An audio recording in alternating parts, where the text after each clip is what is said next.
Samadhan Sahagana Lalita Sri Vishagandridamscha He Krishna Karuna Sindhu Dinabandhu Jagatpate Gopesha Gopikakanta Radha Kanta Namastude Tapta Kanchana Gaurangi Radhe Vrindavaneshwari Vrishabhanu Sude Devi Pranamani Hare Priye Vanchakalpatarubhyascha Kripa Sindhu Vyevacha Paditanam Pavanebhyo Vaishnavebhyo Namo Namaha Sri Krishna Chaitanya Prabhu Nityananda Sri Advaita Gadadhara Shivadari Gaurabhaktavrinda Hare Krishna, Krishna Krishna, Hare Hare, Hare Ramo, Rama Ramo, Hare Hare, Hare Nama Eva Kevalam, Kolau Nastiva Gatyaranyata. Jaiti Namanandarupam Murare Viramidanija Dharma Dhyana Pujadyatam Katamapi Sakridatam Muktinam Praninam Yat Paramamritam Ekram Jivanam Bhushanam Me Madhuram Madurebhyopi Mangalebhyopi Mangalam Pavanam Pavanebhyopi Harim Namehe Kevalam. So we are reading from Jaiva Dharma by Bhaktivinoda Thakur, 14th chapter, Pramey Shakti Tattva. So the last few chapters, so he's explaining about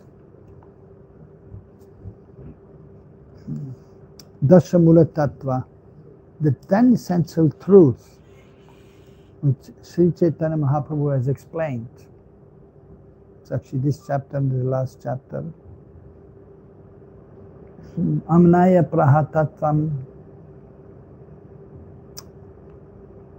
Harim Iha Paramam Sarva Shaktim Rasabdim Tadbinam Samsat Jivan Prakriti Kvalitam Tadvimuktas Chabhavat Veda Prakasham Sakalam Api Hare Saranam Shuddha Bhaktim Sadhyam Tat Pritim Eveti Upadishati Janan Gaura Chandra Swayam Saha.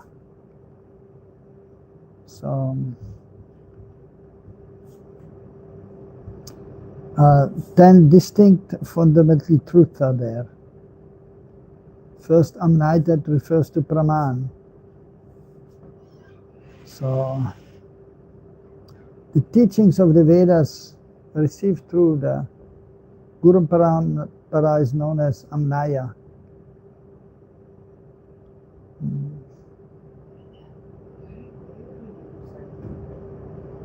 So, and there you can get all kinds of evidence, Praman. And this Praman establishing fundamental truth, like the Krishna, Hari, Sri Hari, referring to Krishna is Paramtat, the supreme absolute truth, Swayam Bhagavan. And Sarva Shaktim is the possessor of all potencies. Is an ocean of transcendental mellows. And then he's explaining about 2 kinds of souls. Liberated, Nitya Siddha or Mukta, and Bada, Nitya Bada, conditioned. So they are his part and parcels. So they are known as Vibhinangsha Tattva. So the Bada Jiva and the Mukta Jiva. And then is explained in the philosophy of simultaneous oneness and difference, Achinta Beda Beda Tattva. Everything is non-different from Krishna and different from Krishna. And then he's explaining about the process of devotional service, Shuddha Bhakti. And then, so that is a practice, the sadhana by which one can attain perfection. And perfection is Krishna Priti, love for Krishna. And so,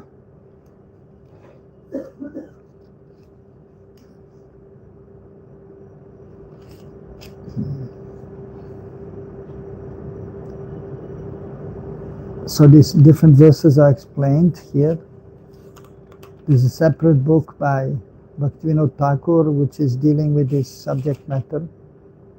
And so also significantly it is mentioned Gaura Chandra, Chaitanya Mahaprabhu himself has given this understanding. Yes. 14th chapter. 14th chapter, and it is actually towards the end of the 14th chapter.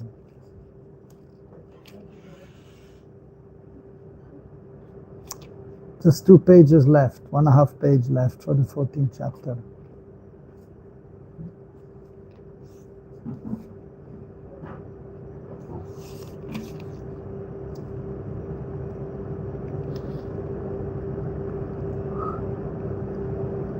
So, in this chapter he has explained about Shakti Tattva, the potency of the Lord.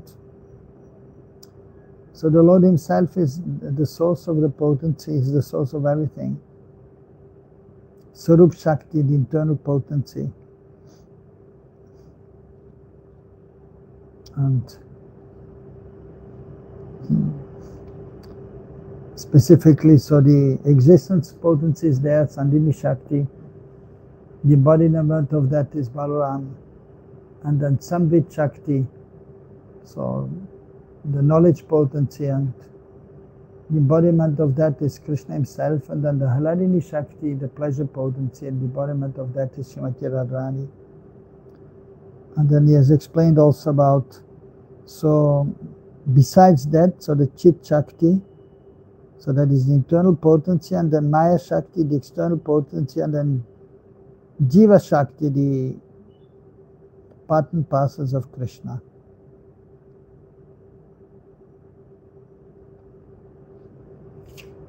So towards the end of the 14th chapter, Brajanath is asking, if we accept a tattva beyond Shakti that is devoid of characteristics, by which it can be identified, that tattva could be the same as the Brahma described in the Upanishads.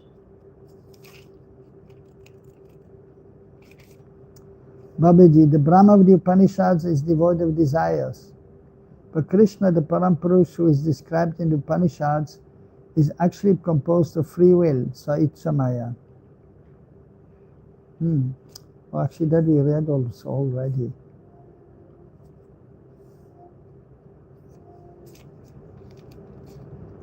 So there's a big difference between the two. Brahma is nirvishesh without anyatra roots. Conversely, even though Krishna is distinct from Shakti, he is savishesh, possessed of form and attributes, because he has the qualities of Purushatva, manhood, and Bhuktritva, being the enjoyer, and Adhikar, authority, and Swatantrata, independence. In reality, Krishna and his Shakti are not different. The Shakti that indicates Krishna's presence is also Krishna, because Krishna Kamini Shakti in the form of Sri Radha manifests her identity in a female form. Krishna is the one who is served as the Supreme Shakti. Shrimati Ji is his Seva Dasi. Krishna is the one who is served, and the Supreme Shakti, Shrimati Ji, is his Seva Dasi. The individual abhiman, self-conceptions, are the only tattva that differentiates them. So they're one and different. But of course, then they have their identity. Krishna is Krishna and Radha is Radha. Yes. Why do we need to distinguish all these Shaktis? Why Krishna cannot be like Shakti for pleasure, like knowledge, like Krishna. Now, Krishna is actually the source of everything. And Sat Chid Ananda. So Krishna is also Sat Chid Ananda. He's Sat Chid Ananda. And is the origin of everything ultimately at the same time. Inconceivably. So then there's also the personality of Balaram, who is also Satchidananda Vigraha. And Radharani, she's also Satchidananda Vigraha. So they're simultaneously one and they are different. And so, and then, so then Krishna, so is the source of everything and the source of all knowledge. So he's specifically Sandhini Shakti, but he wants to give some credit to Balaram also, that he's something also. So then he's the Sandhini Shakti. Right? And so, and therefore it is explained that Krishna's paraphernalia, even Krishna's abode, that is Balaram at the same time, Tad Dhama Vrindavaram. Krishna's dham is not different from Krishna. It is Krishna also, Satchidananda Vigraha. So the dham is also Satchidananda Vigraha. And different from Krishna, different than from Balaram. Not different than different. So the dham, Satchidananda Vigraha, Vrindavan dham, Braja dham, is Satchidananda Vigraha. So non-different from Krishna, different from Krishna. And at the same time, also, Balaram is there, non-different from Krishna and different from Krishna. And so Balaram is manifested as the Dhan also. At the same time, it is Krishna's Dhan. And at the same time also, Srimati Radharani is there, the pleasure potency. And she's not different and different from Krishna. And so although Krishna is Paramanand, the source of the greatest bliss, at the same time, so is giving some credit to Srimati Radharani, that she is the pleasure potency. And even the holy Dham, Vrindavan Dham, so that is a manifestation so also of Radharani. Easy, right, to understand. Satchidananda Vigraha, right? You understand? Yeah, easy, see? No, but I mean, everything is... Even Guru, okay, even Guru is Satchidananda Vigraha. But there's, of course, some differences there, but still, the Guru is also there, Satchidananda Vigraha, right? We also Satchidananda Vigraha. You know? You have heard, right? And you have realized a little bit also, right? So we also Satchidananda Vigraha. And so, specifically the Spiritual Master who is empowered, who is realized, so is the representative specifically of Krishna. So is the Krishna Kripa Sri Murti is the embodiment of the mercy of Krishna. The Diksha and the Shiksha Guru. And Diksha and Shiksha Guru, they are Satchidananda Vigraha. And and also non-different and different. So, at the same time, it is mentioned the Spiritual Master is there as the representative of Balaram of Nityananda. And Balaram is also Adi Guru, because he's showing us how to serve Krishna. But the original Adi Guru is actually Krishna, because he is the embodiment of knowledge. He's the source of everything. But then Balaram is showing how to serve Krishna. Why Krishna gives credit to Balaram, Radharani? Why? Why not to say, okay, everything is me, everything is coming from... Because Krishna is most humble. Yeah, and then... yeah. Anyhow, you cannot measure Krishna and you cannot fully understand him. You just accept what is mentioned in the scriptures and what Sri Guru has told. And so anyhow, so the Spiritual Master is also representative of Krishna, of Balaram, and is a representative of Srimati Radharani. especially, for example, Rupa Swami, who is Rupa Manjari, so representing Radharani. Asai Vigraha, the abode of love for Krishna. And so then the gopis, they are more imbued with the potency of Radharani, whereas the friends of Krishna, like Sudam, Sri Madam, they are more imbued with the potency of Balaram, or Krishna himself. So, is that? Yeah. But yeah, so Krishna is the source of everything, and everything is included in him. And the absolute truth is one.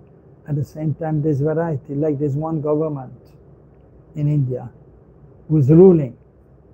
But then there are different personalities there. There's the prime minister who is like the main man, actually. But then there's also in each Pradesh, in each part of India, so there's a chief minister, and then there's a president also, and the vice president, so different personality. So in the Indian government, so the government is one, but there are different personalities, so the absolute truth is one. But then different personalities are there. So, and so that we have to understand. So Krishna is the source of everything. That has to be understood. And then, so the different potencies are there, and in this way, so Krishna is, so to say, investing these potencies in these different personalities. So primarily Balaram and then Srimati Radharani, but then the expanded forms are there, Vishnumurtis are there, and then the expanded energies are there, Shakti. So Madmul Shakti, Srimati Radharani, the original potency. So it is not so easy to, of course, comprehend. Actually, with the material mind, we cannot really understand Krishna. So we have to be engaged in devotional service, and then, by the mercy of Sri Guru Gauranga Krishna, then we may understand this subject matter. And so, but we cannot fully understand Krishna. Even Krishna himself is trying to figure out about himself and all his energies, and he can figure out, but then everything is expanding again. So it is inconceivable. But something is given, so we can have something to think about, and we can have some understanding. But then ultimately, everything is so it's based on love and the relationship with Krishna, and then ultimately, if you are engaged in the service and loving exchange, then we will be fully satisfied with the loving exchange, and then the philosophical aspect of the absolute truth, they will be secondary.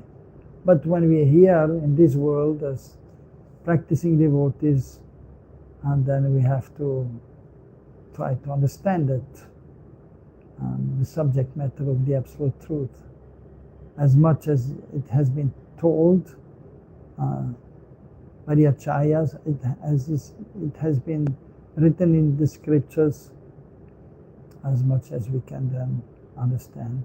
So, yes. Can I ask you, if this is something that Krishna doesn't like in himself, because why is this world exist with the jivas that don't want to love him, don't want neither know him? For what? Is there some energy with these characteristics?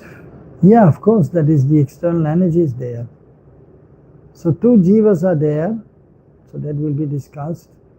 So, which is a separate fundamental truth.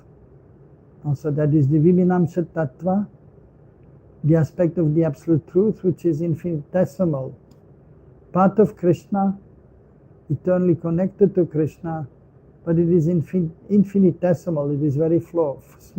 The jivas are small. And then so there are those who are since time immemorial engaged in service, they are known as Nitya Siddha. And there are others who since time immemorial they are not engaged in service and they are known as Nitya Bada. But they are all servants of Krishna. Even those who are not serving, they are by nature, they are servants of Krishna. They are Krishna Das, Jiva Sopoi, Krishna Nitya Das. So that is also the play of Krishna, that's just the pastime of Krishna. Although he is perfect and complete, and he is performing his pastimes in the spiritual world, in Golok, and then all the expanded forms of Krishna there, and in this way, because Krishna is connected with them also, in this way he is also experiencing some kinds of majestic aspect of the absolute truth of himself and the relationship with these devotees. And then at the same time, so by his inconceivable will and by his, so as mentioned here also, Ichamaya, his desire. So the conditioned souls are there since time immemorial, but they are in the spiritually conditioned state, Nitya Bada. Since time immemorial they are conditioned. So even when this material world is not manifested, these jivas are there. So in the Brahmajyoti, but they are not serving Krishna. They are because they are conditioned. So, but then when the material world is manifested, so some of these jivas, they come in this world, not all of them, but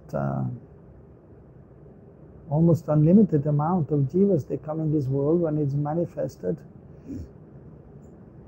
And so then the Lord himself, he may come as, or he's coming as different avatars, incarnations, and Krishna himself is coming, and then Mahaprabhu, who is not different from him, is coming, and they're trying to make these jivas who are Nitya Bada, so make them understand that actually they are also servants of Krishna or Vishnu, and then they will get a chance to understand their existence, and then they will engage in devotional service and they may become perfect, and then they will be able to enter in the pastimes of the Lord, and then they will be completely liberated, and then they will not come to this material world again.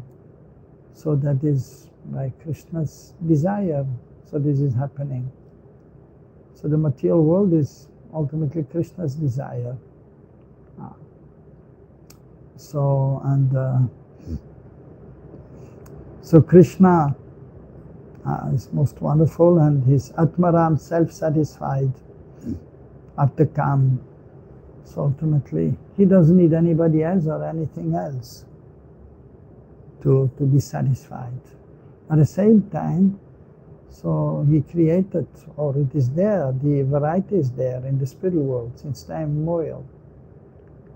At the same time, the material world is manifested by his inconceivable potencies. So that is, again, so the absolute truth is inconceivable actually. But by the Lord's will we can have some understanding. And so, but so Krishna is self-satisfied. At the same time, so, and for his enjoyment, so his associates are there, and there's a loving exchange. and that is increasing his enjoyment. And so this material world, so it seems to be also almost unnecessary. Why the material world is there? And then some jivas are there, and then they are separate from Krishna and they are struggling. So then one may consider why this is happening, why Krishna is creating something like this. And then the jivas have to suffer. So, but that, of course we can ask, but we can question. But it is just the play of Krishna. And that suffering is only temporary, and ultimately it is illusory kind of suffering in this material world, Maya. It is an illusion. It is a kind like a dream.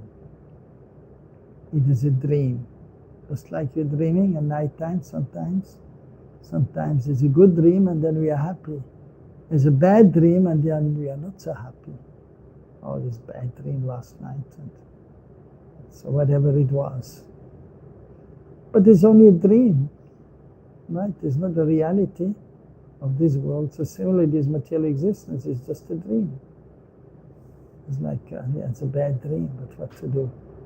So it's no real reality, but at the same time, it is some reality.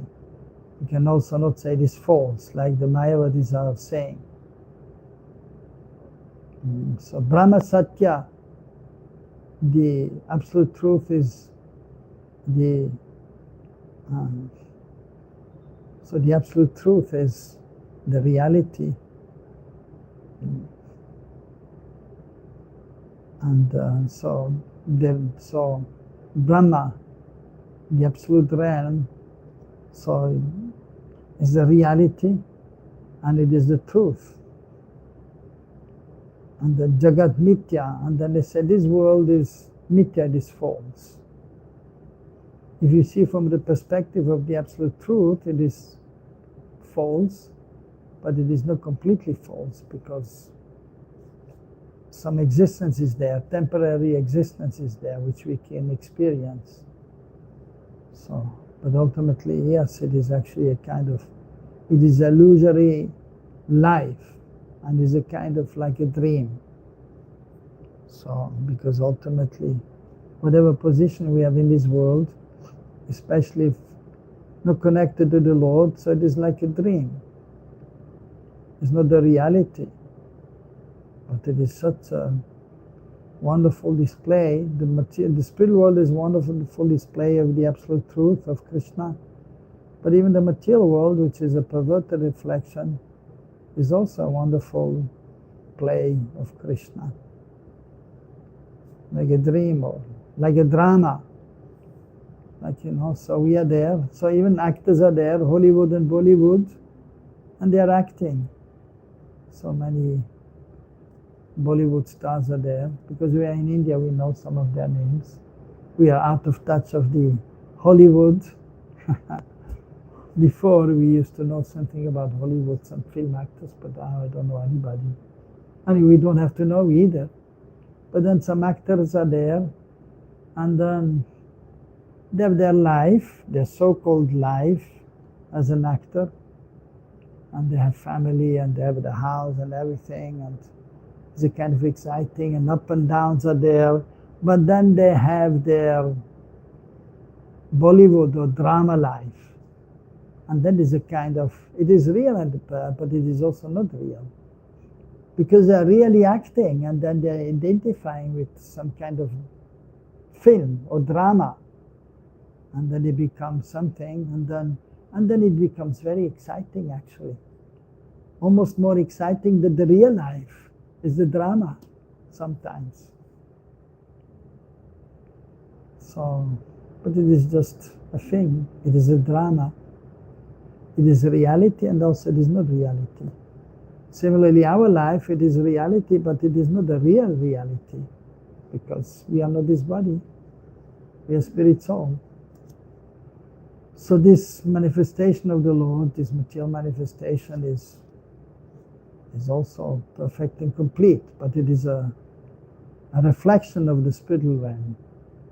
So, and it is manifested by Krishna's desire, although is already perfect and complete, but he created something by his will which is not completely, it is also perfect and complete to some extent, but it is not the real reality. It is just a temporary manifestation. So, and so this kind of drama which is here, or kind of like a dream, so it is some kind of distress may be there, but it is illusory from the absolute point of view. So but he just decided to do that because Krishna is playful. Just like sometimes children are there and they go to the ocean, to the bank of the ocean, and they stand there. You have been to the ocean, right? You have been to Puri? Yeah, there's nice ocean is there, huh? The sand is there. And maybe you have noticed that people, they sometimes make something with the sand. And the children also, they build something with the sand. And they make it, and then sometimes they destroy themselves, or sometimes the waves are coming and is destroying. So that is this material world. It is just like that, a kind of play thing. Krishna is just mystic, and he's just manifested this world unto this. But it is temporary, that is the point. And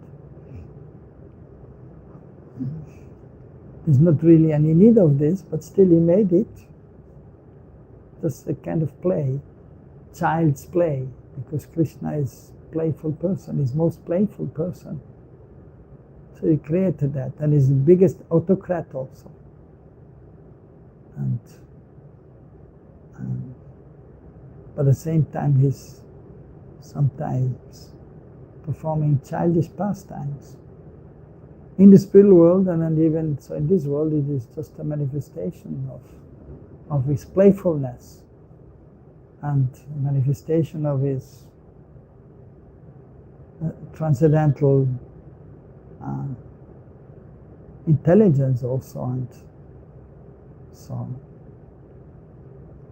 so we have to try to understand it this way.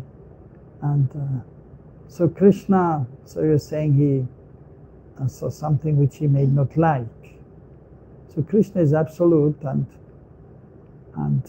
whatever he's doing is good. And so at the same time, of course, sometimes even especially, so from the absolute point of view, so Tattva Vichar, Krishna is perfect and complete, and whatever he is doing is perfect and complete. And everything is fine. And everything is wonderful. But then the pastime is there, Lila Vichar, and then sometimes, so with the exchange with his devotees, with his associates, and sometimes it appears to be that something is there which his devotees do not like, or he may also not like so much. But again, so that is a display of his wonderful pastime. And when Krishna is going to see the rival gopis, Chandravali, so then Srimati Radharani, she does not like this. So, and then also of course Krishna, when Radharani becomes angry, so then also Krishna to some extent, it is a kind of, for him, something which he also doesn't like so much, because he wants everyone to be ultimately satisfied. And so then he has to try to appease her and to break her transcendental anger. So, but because he's absolute, whatever he's doing is all good. Or in, for example, So that is one aspect of in the transcendental realm, or even in this world. So then the demons are there somehow. So, and that is also, of course, for his pleasure ultimately. And then they are harassing the devotees, which Krishna does not like. Krishna doesn't like when the demons, the so-called demons, because they are also devotees ultimately, but because of modes of material nature, then they become demons. And then they are disturbing the devotees, and Krishna does not like it. Like Hiranyakashipu, he wanted to kill Prahlad Maharaj. And so Krishna didn't like that. And so therefore he manifested this form of Nrsingadev. And he killed Hiranyakashipu. So, but again, it is a play, and it is just a manifestation of his pastime. And so there is, in the absolute realm, everything is perfect and complete. And so therefore, everything is all good in the spiritual realm. Everything is all good. At the same time, then in the pastime, so then some things are there which he may not like. So in the spiritual world, or even of course in the material world, but it is just a manifestation of his pastime. And it is all good. And Krishna is all good too. He doesn't get disturbed by the problems ultimately. Although when Radharani is angry, and Krishna is really becoming disturbed also, and he's breaking his head, how I can break her mind. So that is his pastime. Or then he has to kill the demons in this world also. When he comes, and even when Aghasur was there, a big snake, which was the demon, and his Sarvaga, he knows everything, but then his Mukta also becomes bewildered, and what's going on here? When he's seeing the Gopas, they're entering into the mouth of Aghasur, and somehow they don't understand. They think this is kind of strange thing, and then some smell is coming from his mouth. And then he's there, and Krishna is watching, what's going on here, huh? And he's a kind of, because his Sarvaga, he knows everything, but his Mugdha also, he doesn't know what's going on for a second. By his own potency, he's a kind of bewildered. But then he understands, this is a snake, and I have to kill that snake. So, but it is all good. Even his killing, therefore, is all good. So therefore, so he doesn't like some things from one point of view, but at the same time, it is all good. And yeah. You just mentioned that Krishna likes to satisfy everyone. Yeah. So you can see in Pandava's life also. Yeah. They were going through so much hard time, and Krishna knew that they were going through so much. Yeah. And they were not satisfied either. No. They were not satisfied. The Pandavas were not satisfied. Yeah. You can see that him and Arjuna, how they were always Vishnu maniacs, but the other. So how is it that Krishna was trying to likes to satisfy everyone, but they were not satisfied. So how was Krishna doing something or anything for them? Ultimately, they had to fight for their thing, Yeah. So Krishna did not really do much to satisfy them. He could have easily given them the kingdom. So how do we say? Or we can see also many times the devotees, some devotees are really doing nicely and sincerely, but then the other devotees are really like giving them problem. So yes, how yeah. is Krishna, so how do we reconcile how, satisfying what's everyone? going on here? Are they satisfying to these people who are giving trouble? Because they're satisfied by giving us trouble. Yeah. But what about those sincere devotees who are getting in trouble? Yeah. They're not getting satisfaction. No. So how do we reconcile that? Well, so that is also the play of Krishna, and so for different purposes, of course, first of all, to also see or to show that the other persons or devotees, that in this material world there's always some struggle. And so we have to... No, not to everyone. To the sincere devotees and even to the devotees who are just beginning their devotional life. So they will understand that actually in this world there's always some problem. So the Pandavas, they were 13 years in exile. That's a long time. Long time. And then Krishna was right there. And so, but Krishna has a plan, which is not easy to understand. And yeah, that's we also wondering what's going on, Krishna. What's your plan? I don't really understand what's going on here. Wouldn't be that easy for the, at least for the sincere devotees. Yeah. That they come to know that. But that is the plan, so okay, let's just endure it because this is what right. Krishna wants. Yeah. So how do we know Krishna actually wants that? Yeah. Because I think that was Yeah, yeah. No, so the Pandavas, like the Pandavas, so they were there and they were thinking, what's going on here? But they never complained to Krishna. Krishna, come on, come on, do something, we're in trouble. That is true. But then was seeing their problem, no? Yeah, of course. Yeah, he was seeing, and they knew that Krishna, he sees, but they were not really complaining. Only Draupadi, when, they were taking away her sari, then Govinda, Damodar, Madhav, and then he supplied the cloth. But otherwise, it's okay, Krishna. Anyhow, Krishna, it is your desire, then we just have to go out for 13 years, what to do? They just accepted this situation and, okay, Krishna has a plan, we don't know, and why this Duryodhana has to be there, ruling, and we're supposed to rule.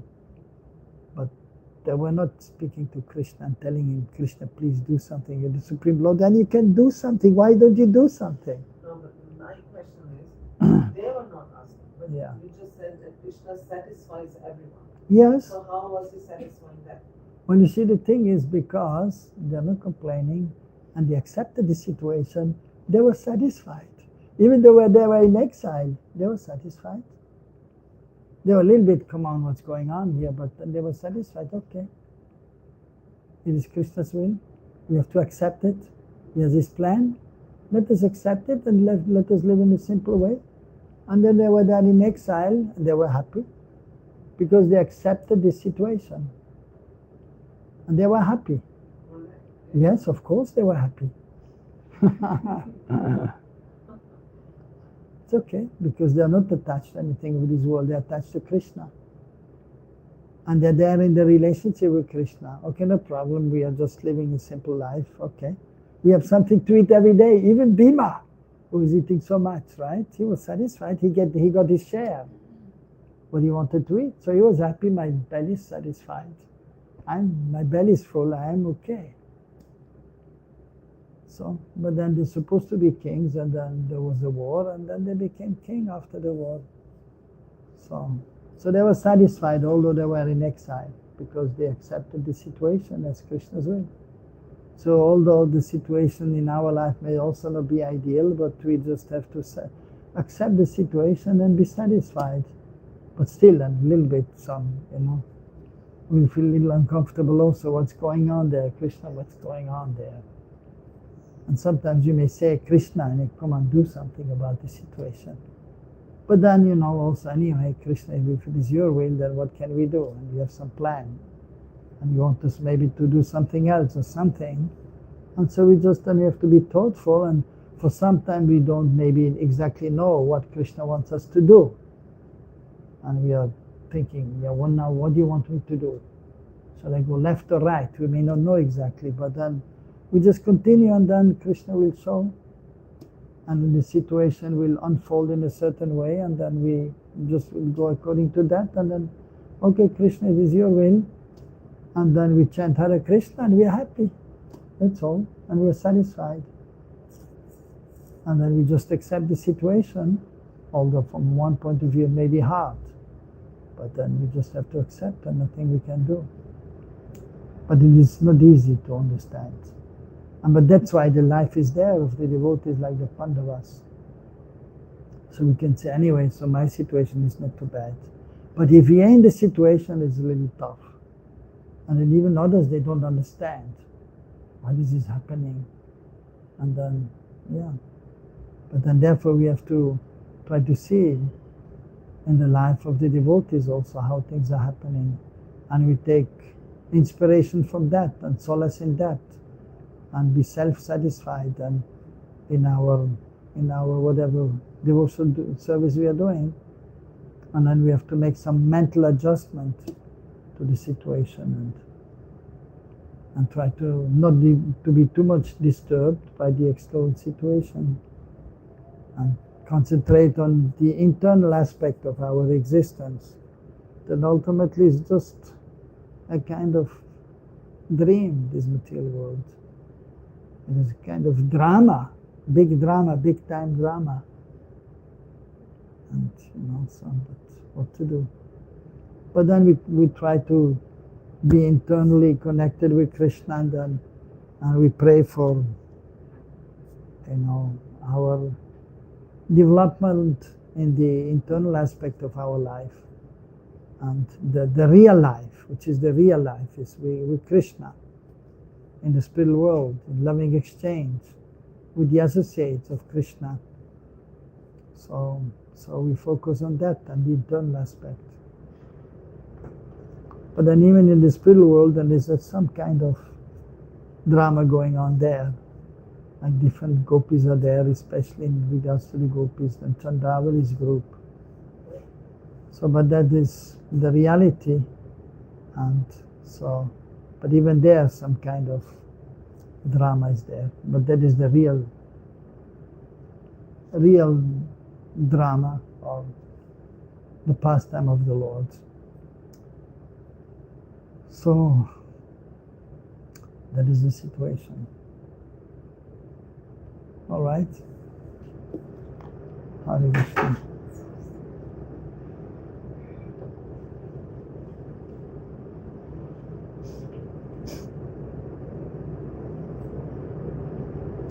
If Krishna's desire and capacity to enjoy indicate the form of Purush, what is Srimati Radhika's desire?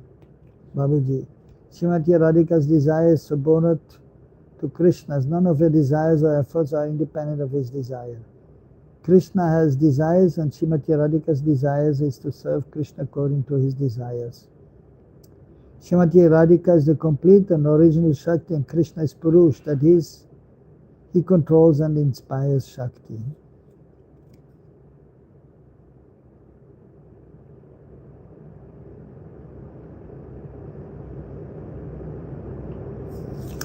Okay, the 15th chapter is actually starting Pramey Jiva Tattva, 15th chapter. So the next day, Brajanath reached Shiva's Angan earlier than on previous days. The Vaishnavas from Godrum had also come before evening to take darshan of Sandhya Artik, and Shri Prem Das, Paramahamsa Babaji, Vaishnav Das, Advaita Das, and all the Vaishnavas were already seated in the Arti Mandap.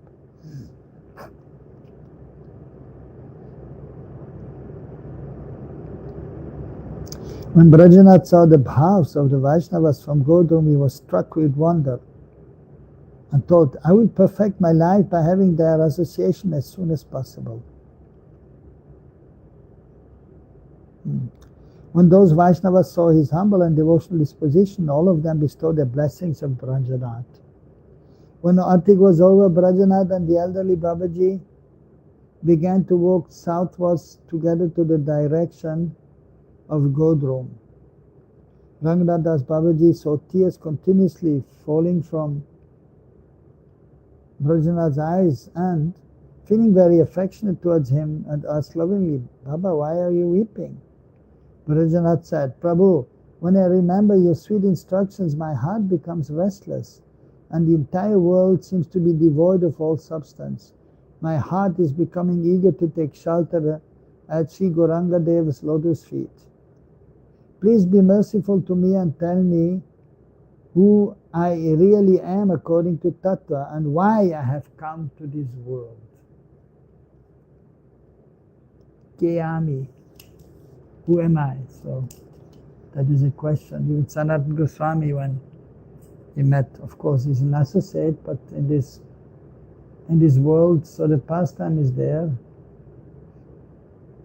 And so, by the will of the Lord, so, of course, that this, due to the internal potency, he was not fully aware of his situation at some point. So even the eternal associates, when they come to this world, so sometimes, or many times, so the bewilderment is there, but that is spiritual bewilderment. And then, so they can actually, in this way, show by their own example that what an intelligent person will do in this world. So he will inquire about the absolute truth. So Sanatana Goswami also, he asked Chaitanya Mahaprabhu, who am I?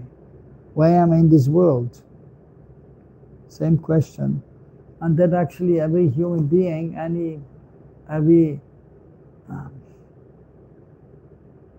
sensitive human being in this world, so he will have this question. Why am I here? Who am I? What will happen at the time of death? At least I also had this question. You had this question? No, never? Before? Huh? You never had one? No, because my situation was, I'm from India, everybody knows that we are what? worship Krishna. Yeah. And know that we are leaving this body one day, we're not this body. Not everyone knows. Not everyone, but many. Yeah. So we are hearing these things all Yeah. so. Yeah. But the common man, even nowadays, you can see. So even in India, I mean, there are Mayavadis also. Yeah. Yeah. Of course, Christians are there, and they may also know about the existence of the soul, and but it is vague and it is not very clear. So. Our family was worshipping Yeah. Lord Shiva Yeah. and So we know we are spirit soul. That's yes. But of course, we knew that we are not this body, but we did not understand it. Right. Completely. Yeah. What does that mean? Yeah. And exactly where we will go at it, Yeah. Of course. Yeah. So these questions will be there in a sensitive person and inquisitive person. And that is actually a sign of a human being, so that he will have these questions. And then, so by the will of the Lord, by the mercy of the Lord, then the scriptures are available and the saintly persons are there to help the conditioned souls to understand the subject matter.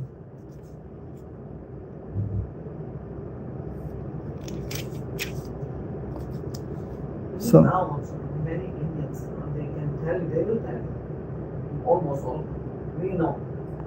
But they actually don't know. No. They know theoretically maybe. They know something a little bit, yeah.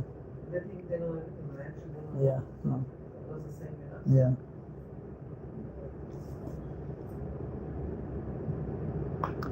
My dear son, you have blessed me by asking such a question.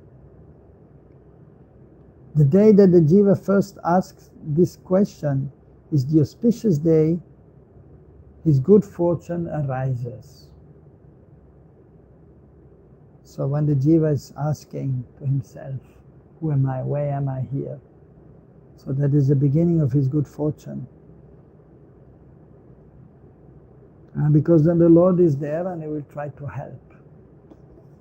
If you kindly hear the fifth sloka of Dashamula, all your doubts will be dispelled. So the fifth verse is there now. Spulinga ridagner ivachet anava jiva nichaya hare surya syaiva pritak apitu tad bheda vishaya vase maya yasya prakriti patir reveshwara iha sajiva mukto pi prakriti vasa yogya sa gunataha. just as many tiny sparks burst out from a blazing fire. So the innumerable jivas are like atomic spiritual particles in the rays of the spiritual sun Sri Hari. Though these jivas are non-different from Sri Hari, they are also eternally different from him. The eternal difference between the jiva and Ishwar is that Ishwar is the Lord and Master of Maya Shakti, whereas the jiva can fall under the control of Maya even in his liberated stage, due to his constitutional nature.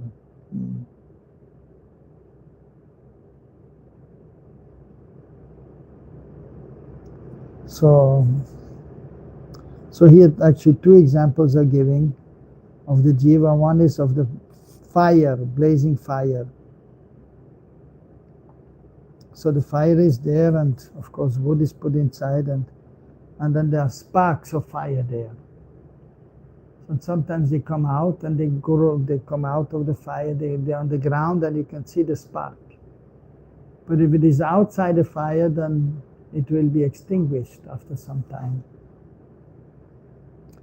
So the jivas are like spiritual sparks, tiny sparks of the absolute truth. When they're in the fire of devotional life, then they are fine. But if it's outside, then they are like extinguished almost. Or then the other is in regards to the sun. And if you see through the window, a sunny day is there, turn off the fan. Yeah. So then the rays are coming through the window, and then you can see like small particles are there in the ray. So that is the comparison. So the jivas are just like the small particles. So of the spiritual sun, which is Krishna. And the sunshine, or the Brahma Jyoti, is Krishna's effulgence. So the unlimited jiva there in the Brahma Jyoti, but so they are in the conditioned state. Whereas in Krishna's planet, in Golok, in Braja, or in Vaikuntha also, they are the eternal associates there were also in that category of part and parcels of Krishna, but they are perfected since time immemorial, and they are serving Krishna in loving exchange. But then there are others, and they are since time immemorial, they are in this conditioned state and they are not serving Krishna. But by nature they are eternal servants of Krishna. So when they come in this world, so by the Lord's will ultimately, then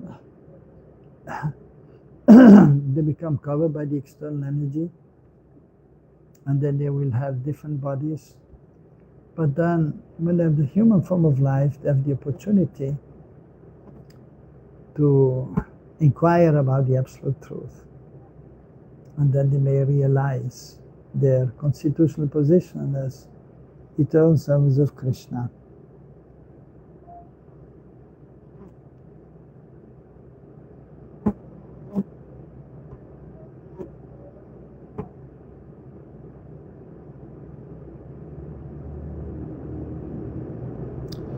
Brajana, this is an exceptional Siddhanta, and I would like to hear some Vedic evidence to support it. Sri Mahaprabhu's statements are certainly Veda, but still people will be bound to accept the teachings if the Upanishads can substantiate this principle.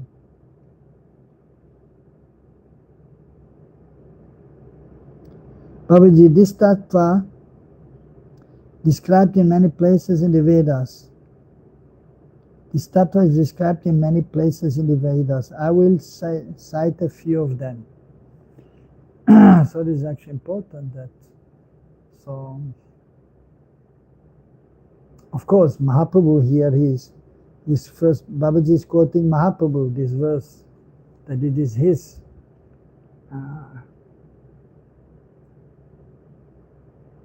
knowledge, ultimately, which he has given to his followers. And Bhaktivinoda Thakur, he has written down.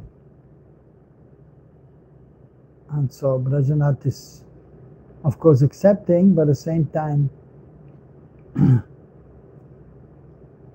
he wants evidence from the Vedic literatures, which are accepted by all scholarly persons as the absolute truth. So he wants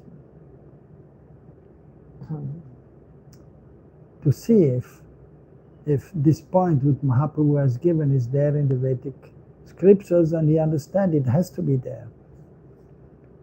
So then Babaji Maharaj is confirming.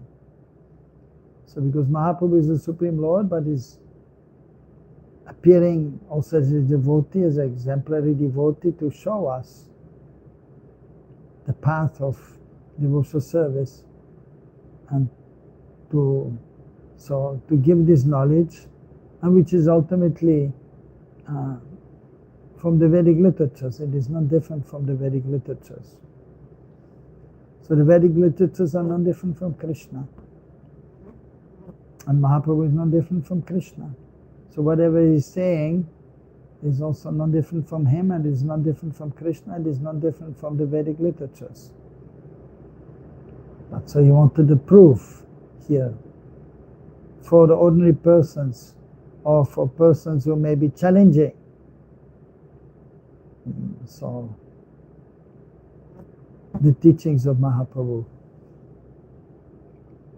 Yatagnekshudha vispulinga vyacharanti evamevasmadatmana sarvani bhutani vyacharanti. This is from Brihad Aranyak Upanishad. Innumerable jivas emanate from Parabrahma just like tiny sparks from a fire. And the second one, tasya va etasya purushasya dve eva stane bhavata idam cha paraloka stanam cha sandhyam trityam swapna stanam tasmin sandhye stane stitan etevbhe stane prasyadi tan cha paraloka stanam cha. There is also from Brihad Aranyak Upanishad. There are two positions about which the Jiva Purush should inquire: the inanimate material world and the spiritual world. The Jiva is situated in the third position, which is a dreamlike condition, Swapnastan. So dreamlike situation, the Jivas in this world. And it is the juncture, tatasta, between the other two. Tatasta. So tatasta, so that means, so the borderline. Just like this, the ocean is there and the bank of the ocean. So the ocean and the bank of the ocean, and there is a stage which is sometimes underwater and sometimes not. That is tatasta. So the jiva is sometimes under the internal potency, sometimes under the external potency. That means tatasta jiv.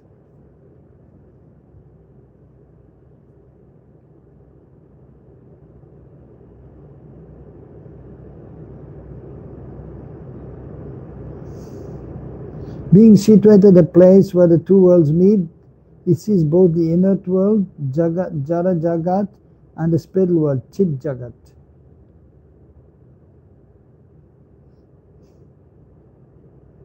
This shloka describes the marginal nature of Jiva Shakti.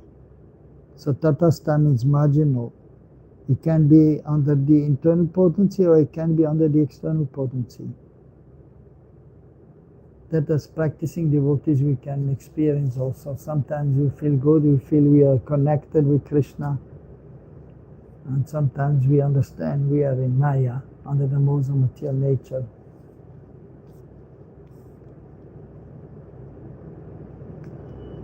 So again it is said in Brihad Aranyak Upanishad, Tadyata Mahamatsya Ube Kule Anusancharati Purvan Chaparan Chaivam Evayam Purusha Etav Abhav Atav Anusancharati Sapnantam Cha Budhantam Cha.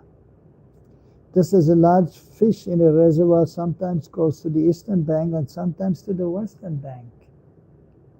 So the jiva being situated in karana, jal, the water, or cause that lies between the inert and conscious worlds, also gradually wanders to both banks, the place of dreaming and the place of wakefulness.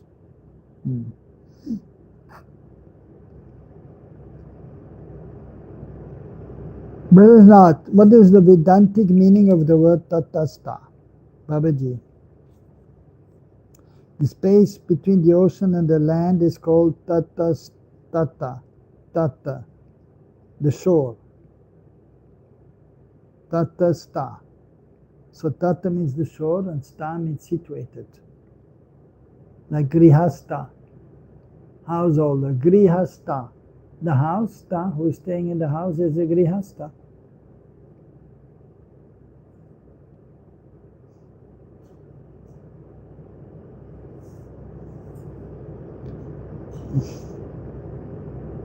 The space between the ocean and the land is called tata, but the space that touches the ocean is actually nothing but land.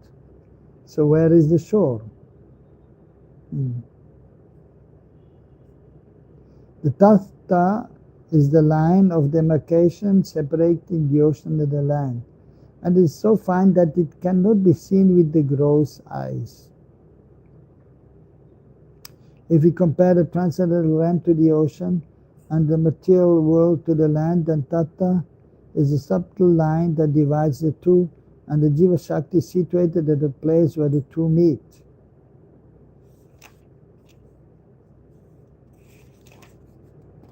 The jivas are like countless atomic particles of life within the sun rays. Being situated in the middle place, the jivas see the spiritual world on one side and the material universe created by Maya on the other.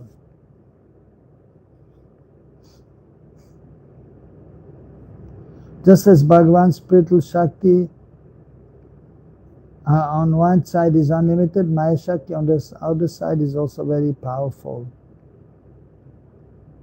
The innumerable subtle Sukshma jivas are situated between these two. The jivas are marginal by nature because they have manifested from Krishna's Tatastha Shakti, marginal potency.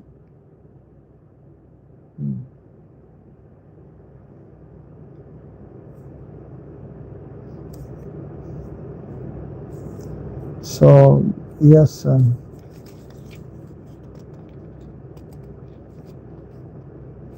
so this is a important subject matter, and lengthy discussion will be there. So, but it is 7:45, 7:50, so we'll stop here.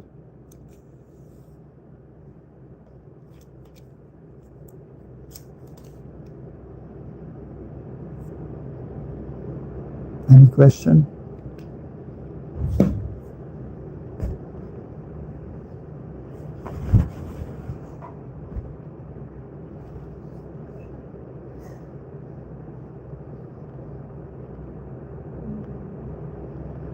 Hare Krishna, Krishna Krishna, Hare Hare, Hare Ram, Ram Ram, Hare Hare. Okay, can have darshan.